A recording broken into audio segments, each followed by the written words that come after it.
Olá pessoal, tudo bem? Vamos para a aula sobre desenvolvimento econômico. Desenvolvimento econômico é um tema crucial para a economia e também para o direito.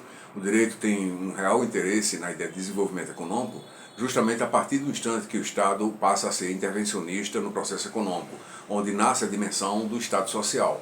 E é no Estado social, na verdade, que nós vamos ter as políticas econômicas implementadas através do quê? De normas jurídicas.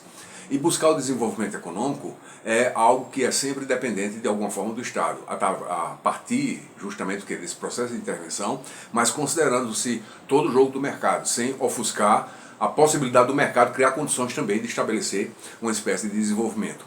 Porque, no caso, o próprio mercado tem as suas regras e a inovação tecnológica, a inovação, vamos dizer assim, mercadológica, tudo isso influi também em novas feições do mercado para que o próprio mercado seja dinâmico, se torne dinâmico e crie mais condições para que mais pessoas sejam incluídas. Estruturalmente, nós temos muitas teses sobre a ideia de desenvolvimento econômico que surgiram justamente a partir das preocupações que os economistas, consultores dos governos capitalistas, nos anos 30, nos anos 40, tiveram em relação justamente o quê? A criar condições sem romper com o sistema capitalista para que o desenvolvimento não fosse impedido de acontecer, para que as nações não ficassem estagnadas.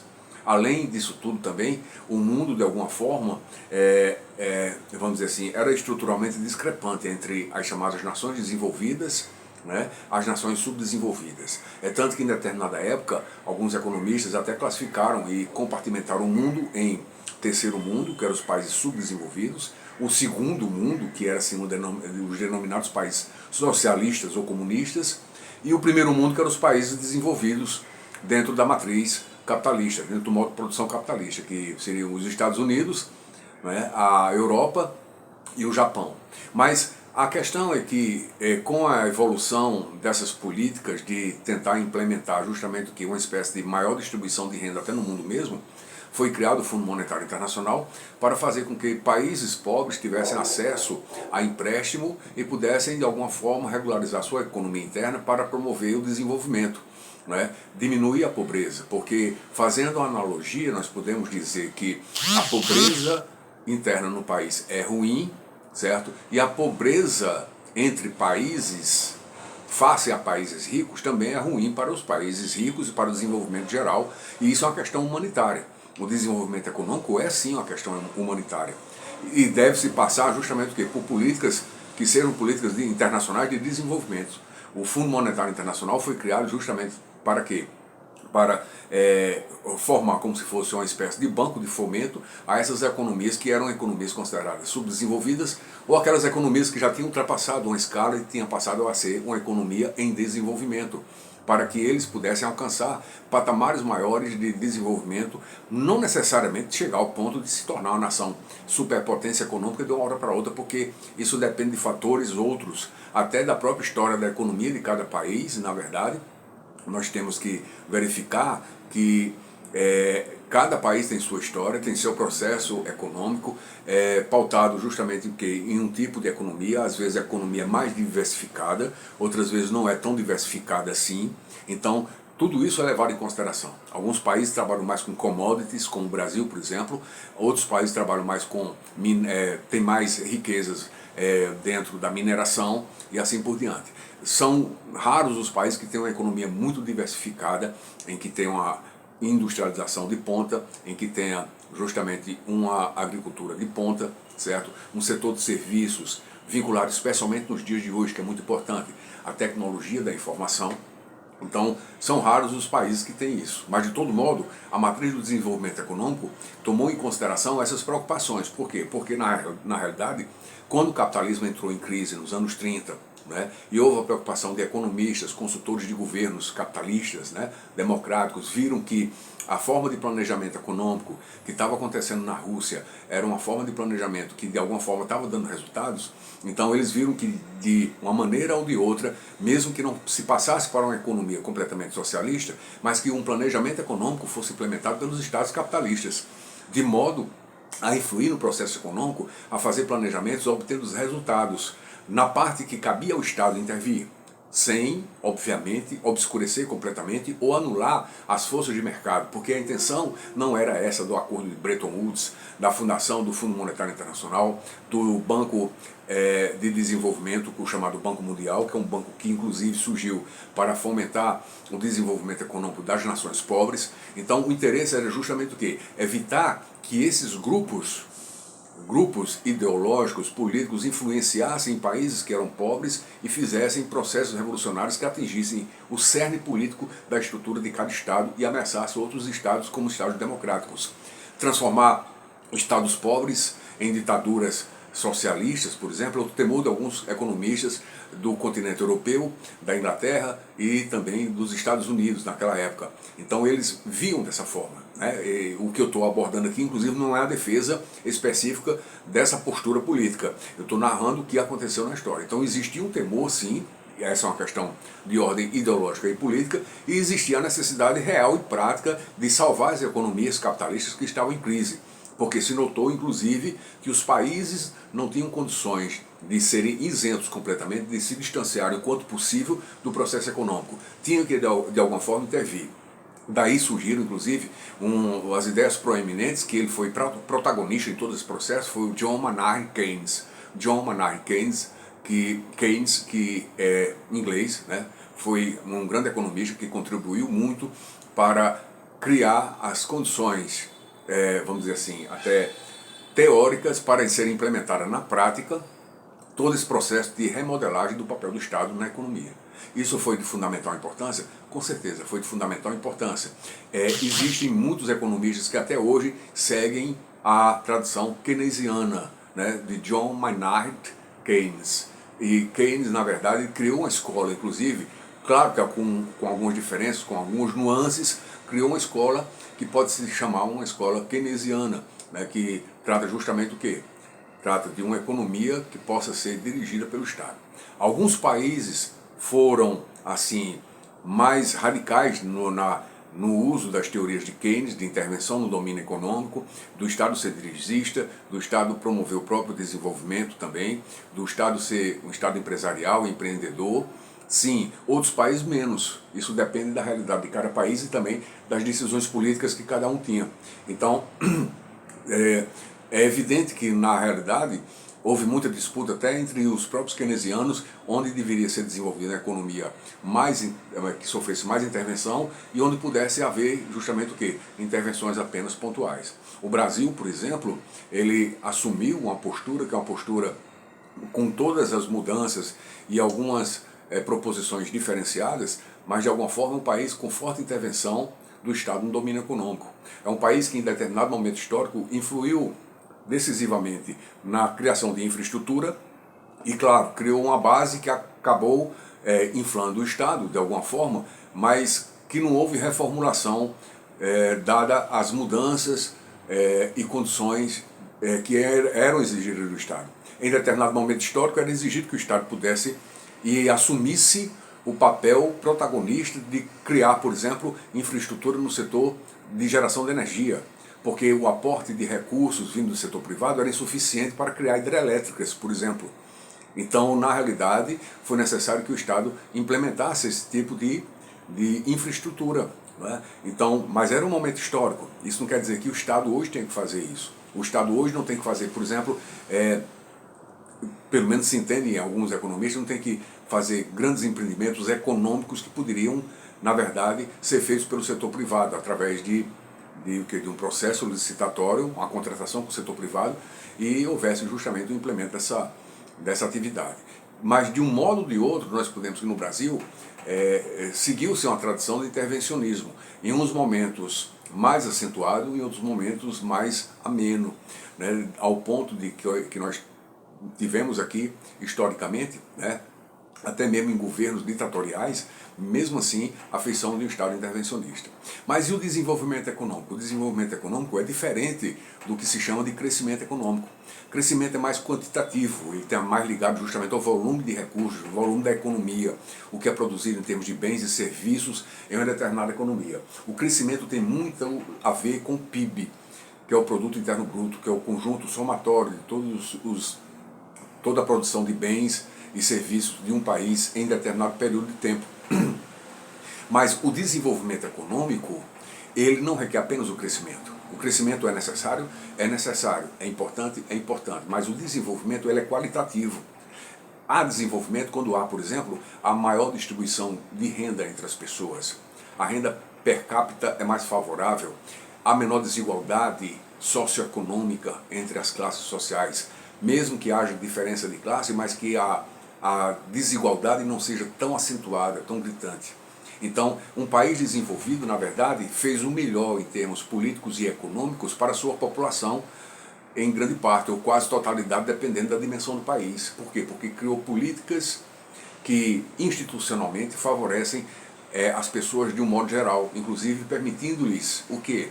Maior mobilidade social. E isso é importante para qualquer país, certo? É importante para qualquer país que possa buscar o desenvolvimento econômico que é qualitativo.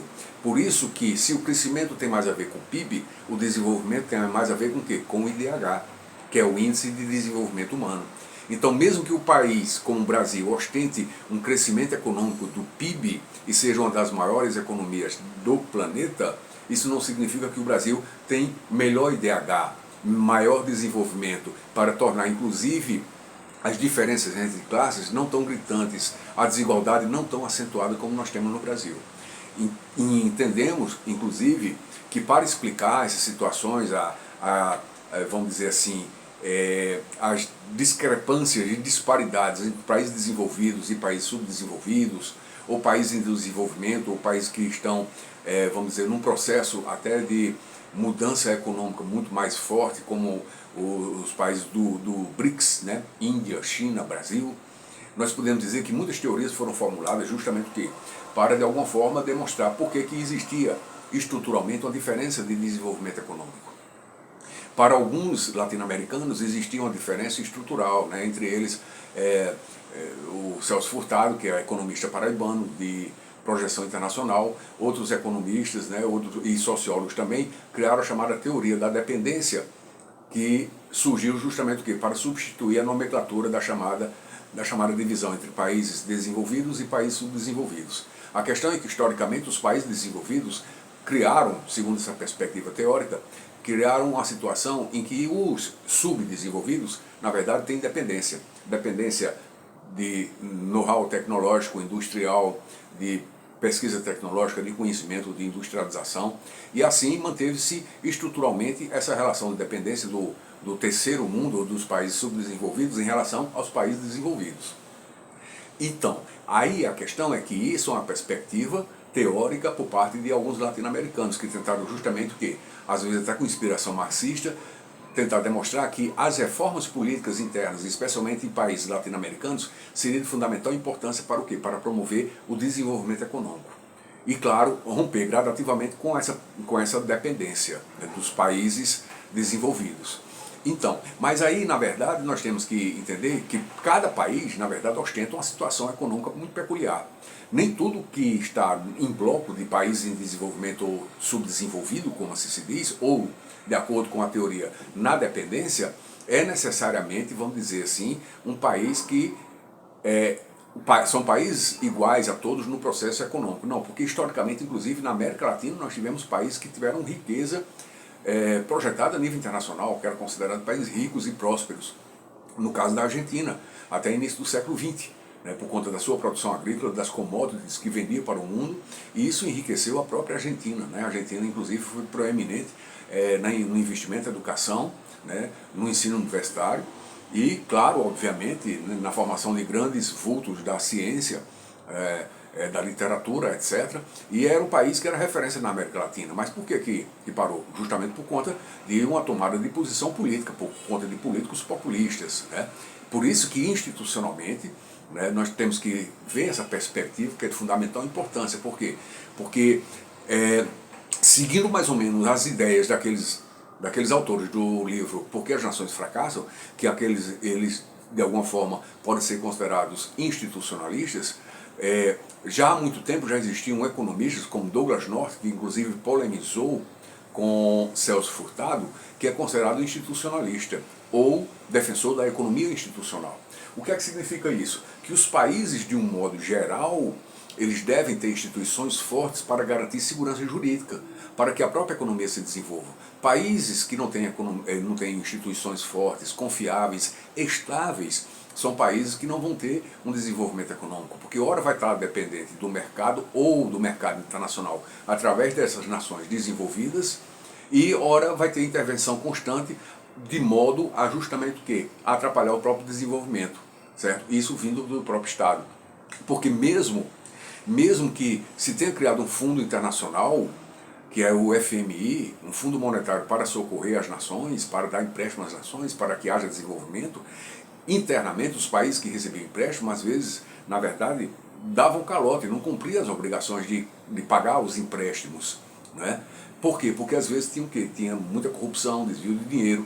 Então é mais ou menos isso. Buscava-se com dinheiro socorrer economias pobres, mas países pobres que eram governados por pessoas que na verdade estavam interessadas no poder. Até mesmo países em que grupos políticos assumiram o poder depois de uma guerra de independência de país colonialista.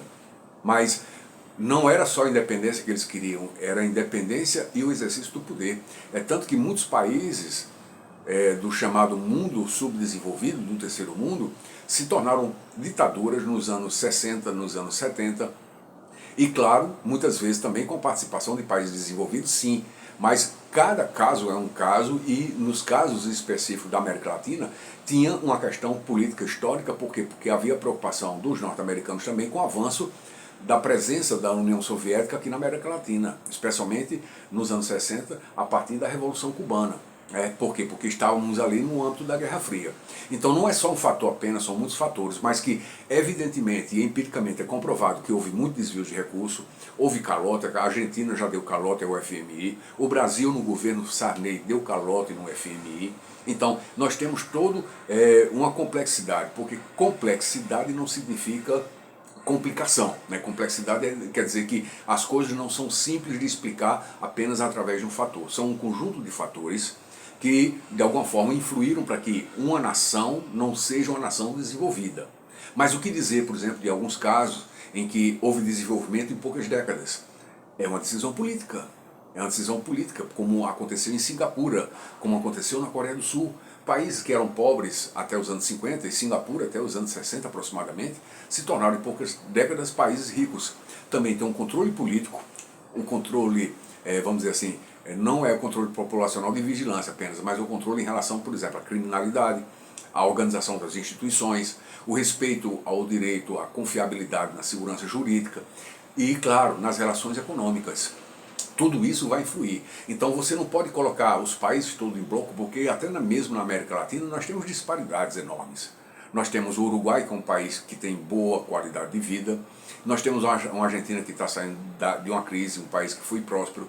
Nós temos um Brasil que tem a sua riqueza, tem seu produto interno bruto, mas falta ainda muito para resolver em relação à gritante desigualdade que nós temos, as desigualdades que são gritantes, né? As enormes diferenças, os fossos que separam classes sociais no Brasil, muita miserabilidade, como diz Mangabeira Unger, quando ele veio no interior de Pernambuco, ele disse: eu vi a Idade Média e vi a Era Moderna no mesmo lugar, quando ele esteve no interior do Nordeste. Eu já falei inclusive isso para vocês.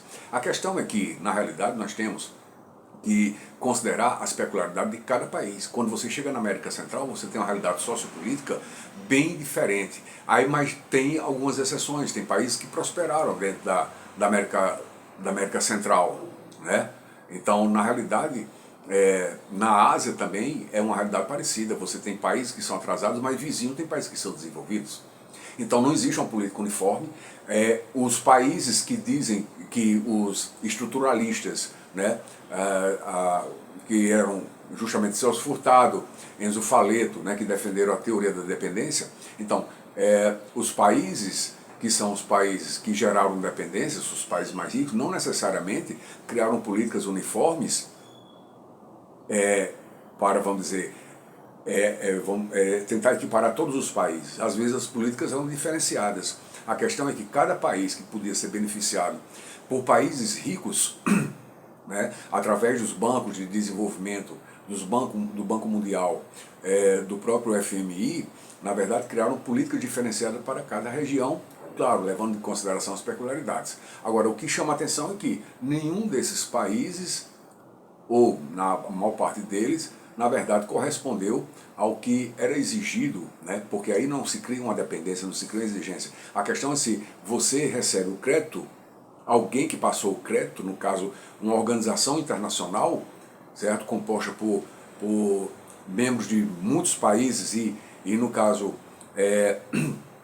sustentada, mantida economicamente, financeiramente por muitos países, eles vão querer as condições, vão querer estabelecer condições. Então, não é um novo colonialismo, como alguns dizem. A questão é que, internamente e politicamente, existe sempre a guerra pelo poder e sempre, em quase todos esses países que vivem autocracias, né, que vivem ainda tentando sair do desenvolvimento, vão sempre para os países mais ricos. Enquanto que, na verdade, internamente é que se tem briga pelo poder, pela manutenção do poder.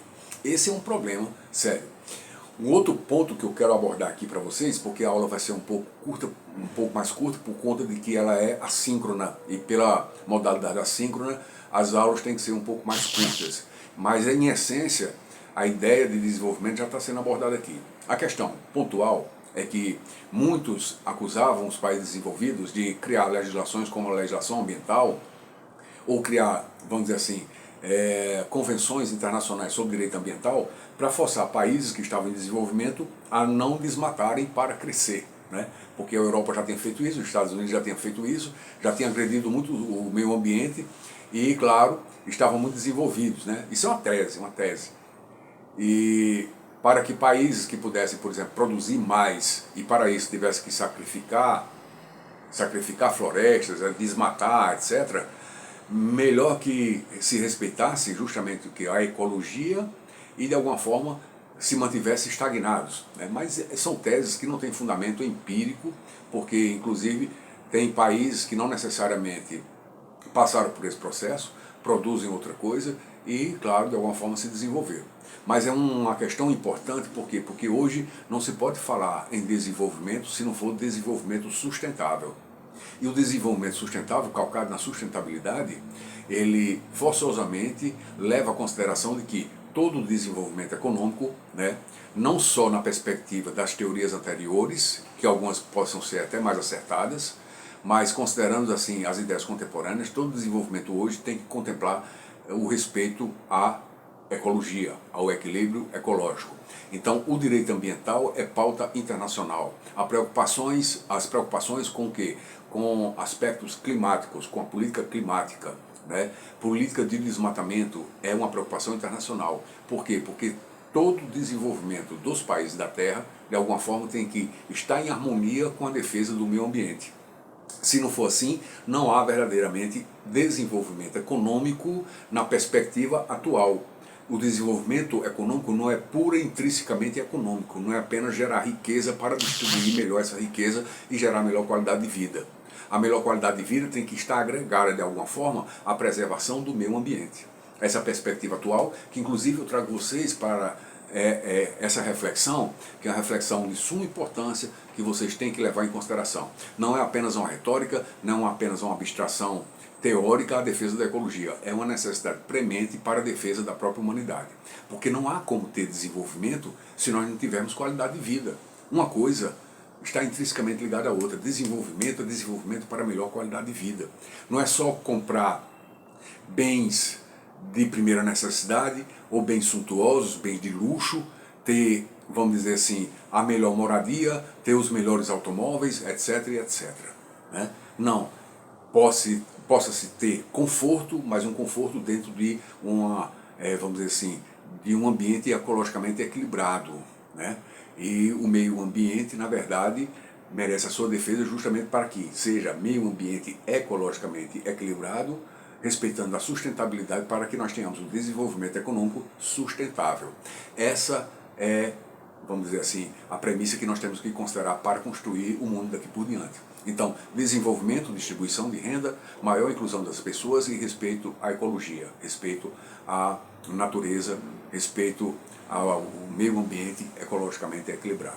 Então era isso que eu queria passar para vocês, né? Deu quase 25 minutos de aula, eu acho que dá de bom tamanho, inclusive essa aula, né, foi feita hoje, né, está sendo feita para vocês hoje por conta de que vocês têm uma questão para responder sobre desenvolvimento econômico. Então vocês podem acessar artigos, podem acessar conceitos sobre desenvolvimento econômico, sobre sustentabilidade também, sobre crescimento econômico, e considerem o que eu falei nesse vídeo para auxiliar vocês na resposta da questão da avaliação, certo? Forte abraço e até lá!